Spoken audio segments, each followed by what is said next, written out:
What name did your family force on you that nearly ruined your life? My real name wasn't Brandon, it was Dolores. Yeah, you heard that right. My parents named me after my great-grandma because her will said any firstborn kid named after her would get half her money when they turned 18. My parents really wanted that cash, so they figured they'd just stick me with it and I'd deal with it later. When I was little, I didn't get why it was so bad. I mean, I knew it was weird, but Mom kept saying it was special. She'd tell everyone at the grocery store or the dentist office about how I was named after great-grandma Dolores and how it meant I'd be rich someday. People would smile, but their eyes looked confused when they saw me standing there in my dinosaur shirt and Batman sneakers. Kindergarten was when it started getting really bad. The teacher called roll on the first day and said, "Dolores Martinez," and everyone turned to look at me. This kid named Tyler laughed so hard he fell out of his chair. From that day on, kids called me Dolores the Explorer or Dolores the Doofus. I tried to ignore it, but it was every single day. I begged my parents to let me use my middle name, Kyle. It was right there, normal, easy. But Mom would get this angry look and say, "Don't be ungrateful. That name is your future. That name is putting you through college." Dad would just shrug and change the subject. By third grade, I stopped raising my hand in class. If the teacher called on me, everyone would snicker when she said my name. I started eating lunch in the bathroom just to avoid the cafeteria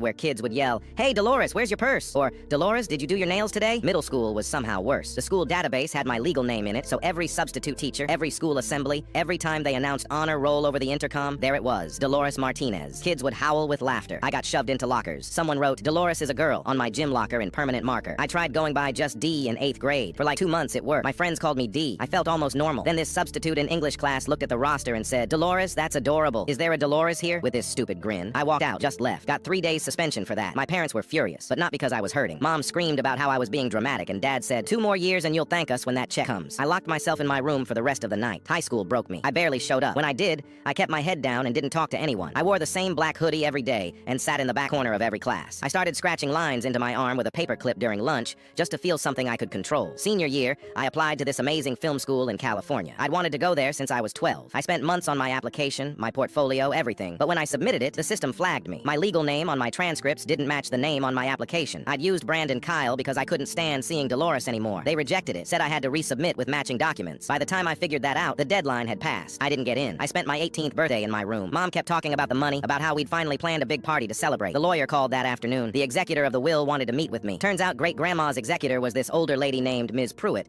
who'd known my great-grandma really well. She sat me down in her office and said, "Your great-grandmother wanted to help someone who carried her spirit, not someone she destroyed. I've seen what this did to you." She told me I'd have to prove in court that the name caused real harm before I could get the money. Mom lost it, started yelling about how I was selfish and dramatic. Dad didn't say anything. I got a lawyer. It took 2 years. I had to bring in my old teachers who testified about how I stopped participating in class. My middle school counselor talked about the bullying reports. I had to show my medical records from therapy. Had to admit in front of a courtroom that I'd hurt myself because I hated my own name so much that I hated myself. The judge finally ruled in my favor. I got the money. That same week, I went to the courthouse and legally changed my name to Brandon Kyle Martinez. I watched them stamp the papers and I cried right there at the desk.